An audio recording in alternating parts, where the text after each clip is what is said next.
នៅក្នុងជីវិតមិនមាននរណាម្នាក់ដែលមិនធ្លាប់បរាជ័យនោះទេបរាជ័យអាចធ្វើឲ្យយើងឈឺចាប់បាត់បង់ទំនុកចិត្តនិងមានអារម្មណ៍ថាខ្លួនមិនស័ក្តិសមនឹងទទួលបានជោគជ័យណាមួយនោះឡើយប៉ុន្តែអ្នកដឹងទេថាការបរាជ័យដ៏អាក្រក់មួយក៏អាចក្លាយជាអំណោយដ៏ធំបំផុតមួយក្នុងជីវិតរបស់អ្នកទៅវិញក៏ថាបានពេលដែលយើងនៅតែមានកម្លាំងចិត្តរឹងមាំមានការតស៊ូរៀនជំនះរាល់បញ្ហាដែលកំពុងជួបប្រទះរៀនចែករំលែកនិងរៀនពីបរាជ័យទាំងនោះបរាជ័យនានាអាចក្លាយជាដំណើរដ៏អស្ចារ្យនៃការរីកចម្រើនរបស់អ្នកទៅវិញនោះទេសូមជម្រាបសួរនិងសួស្តីប្រិយមិត្តអ្នកស្ដាប់ទាំងអស់គ្នាជាទីគោរពសូមស្វាគមន៍មកកាន់ Podcast for Growth ជាថ្មីម្ដងទៀតសម្រាប់អេពីសូតទី11ក្នុងថ្ងៃនេះខ្ញុំនឹងនាំអ្នកទាំងអស់គ្នាទៅស្ដាប់រឿងរ៉ាវអំពីការបរាជ័យដ៏ធំបំផុតមួយរបស់លោកសុខាការចែករំលែកនេះមិនមែនដើម្បីបង្ហាញត្រឹមតែការបរាជ័យផ្ទាល់របស់លោកសុខាប៉ុណ្ណោះទេ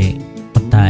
ដើម្បីជាការបង្ហាញថាការបរាជ័យនឹងក្លាយជាគន្លងដ៏មានតម្លៃសម្រាប់ភាពរីកចម្រើននិងភាពជោគជ័យរបស់អ្នកក្នុងថ្ងៃអនាគតដរាបណាអ្នកចេះទទួលយកវារៀនសូត្រពីវាហើយហ៊ានជំនះរាល់បញ្ហាទាំងនោះរួចបន្តដំណើរទៅមុខដោយភាពក្លាហាននិងដោយមិនរញរាតើអ្នកធ្លាប់ជួបបរាជ័យផ្ទាល់ខ្លួនដ៏ធំបំផុតមួយក្នុងជីវិតរបស់អ្នកដែរឬទេតើអ្នកហ៊ានឬធ្លាប់ចែករំលែកការបរាជ័យនោះជាមួយអ្នកដទៃដែរឬទេការទទួលយកការរៀនសូត្រនិងការចែករំលែកការបរាជ័យរបស់អ្នកជាមួយអ្នកដទៃមិនមែនជាការបង្ហាញពីភាពទន់ខ្សោយរបស់អ្នកនោះទេការបរាជ័យនានាអាចជាអំណោយដ៏មានតម្លៃសម្រាប់អ្នកក្នុងការរៀនការស្វែងយល់ដើម្បីជាបទពិសោធន៍និងដើម្បីបន្តធ្វើឲ្យខ្លួនឯងកាន់តែមានកម្លាំងចិត្តក្នុងការបន្តដំណើរទៅរកគោលដៅរបស់ខ្លួនជាបន្តទៀតនៅទីនេះខ្ញុំចង់ចែករំលែករឿងបរាជ័យដ៏ធំមួយរបស់លោកសុខានៅពេលដែលលោកសុខាត្រូវបានជ្រើសរើសជាប្រធានក្រុមចូលរួមក្នុងគម្រោងធំមួយសម្រាប់អភិវឌ្ឍសហគមន៍របស់គាត់បានបរាជ័យក្នុងការគ្រប់គ្រងពេលវេលានិងទឹកនាំក្រុមដែលកត្តានេះធ្វើឲ្យគម្រោងមិនទទួលបានលទ្ធផលដោយតែរំពឹងទុកនោះឡើយដំបូងឡើយគាត់មានអារម្មណ៍ថាខ្លួនបរាជ័យយ៉ាងធ្ងន់ធ្ងរនិងមានភាពអៀនខ្មាសជាខ្លាំងប៉ុន្តែក្រោយមកគាត់បានរៀនពីការបរាជ័យរបស់គាត់ហើយបានធ្វើការកែលម្អចំណុចខ្វះខាតតូចៗរបស់គាត់ឲ្យកាន់តែល្អប្រសើរជាងមុន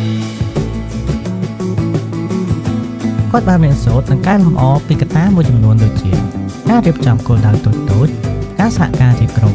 ការទំនាក់ទំនងការរៀបចំចាត់ចែងពេលវេលានិងការទទួលយកមតិយោបល់ពីសហការីក្នុងក្រុមបរាជ័យនោះបានបង្រៀនគាត់ឲ្យក្លាយជាមនុស្សរឹងមាំនិងមានការយល់ដឹងច្បាស់លើការគ្រប់គ្រងនិងការចាត់ចែងក្រុមបានកាន់តែប្រសើរជាងមុនរឿងរ៉ាវមួយនេះបានបង្ហាញឲ្យច្បាស់ថាបរាជ័យធំបំផុតមួយអាចក្លាយជាអំណោយដ៏អស្ចារ្យមួយប្រសិនបើយើងទទួលយកវាដោយចិត្តបើកចំហចេះរៀនសូត្រនិងចេះកែលម្អចំណុចខ្វះខាតទាំងនោះ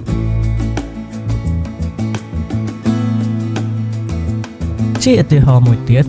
ខ្ញុំសូមលើកឡើងពីរឿងរ៉ាវរបស់លោក Walt Disney ដែលលោកជាអ្នកបង្កើតក្រុមហ៊ុន Disney ដ៏ល្បីល្បាញមួយនៅសហរដ្ឋអាមេរិកពីដំបូងគាត់បានបរាជ័យជាច្រើនដងគាត់ត្រូវបានបដិសេធពីក្រុមហ៊ុនធំៗដោយសារតែគេនិយាយថាគាត់គ្មានគំនិតច្នៃប្រឌិតប៉ុន្តែគាត់មិនបានបោះបង់ចោលត្រឹមនេះនោះទេគាត់បានបន្តបង្កើតស្នាដៃថ្មីៗនិងបានក្លាយជាអ្នកច្នៃប្រឌិតដ៏អស្ចារ្យម្នាក់គាត់បាននិយាយថារឿងអាក្រក់ទាំងអស់ដែលខ្ញុំបានជួបក្នុងជីវិតបានពង្រឹងសមត្ថភាពរបស់ខ្ញុំឲ្យកាន់តែអស្ចារ្យតាមរយៈឧទាហរណ៍ទាំងពីរខាងលើនេះតើអ្នកបានរៀនសូត្រអ្វីខ្លះ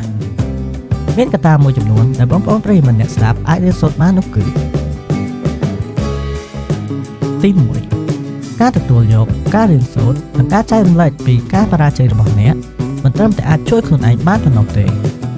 តែវាក៏អាចជួយឲ្យអ្នកដទៃបានរៀនសូត្របានស្វែងយល់និងទទួលយកទុកជាបទពិសោធន៍មួយផងដែរទី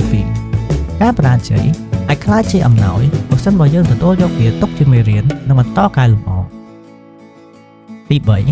បរាជ័យធំបំផុតអាចកំណត់ជោគជ័យធំបំផុតរបស់អ្នកក៏ថាបាន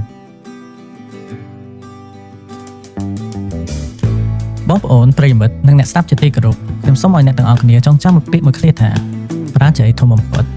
អាចជាអំណោយធំបំផុតដែលអ្នកគួរទទួលបានប្រកបដោយមោទនភាពប្រសិនបើអ្នកចេះស្វែងយល់ពីវាហើយកែលម្អឲ្យបានត្រឹមត្រូវ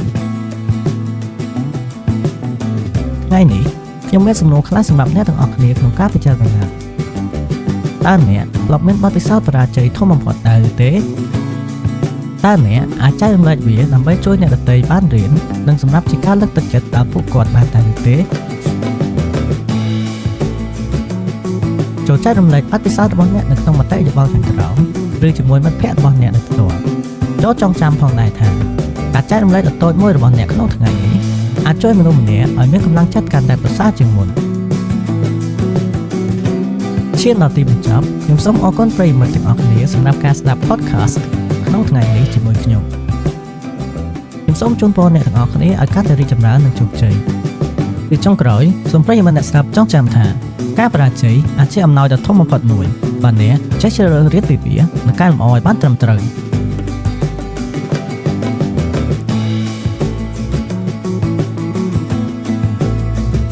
ជួបគ្នាថ្ងៃក្រោយក្នុងអេពីសូតទី12ដែលខ្ញុំនឹងនាំមកនៅប្រធានបទថ្មីៗដើម្បីជាការលើកទឹកចិត្តនិងការចែករំលែកបន្តដល់អ្នកស្ដាប់ទាំងអស់គ្នាជាបន្តទៀតសូមឲ្យអ្នកទាំងអស់គ្នាមានកម្លាំងចិត្តនិងជំនឿលើខ្លួនឯងជានិច្ចសូមអរគុណ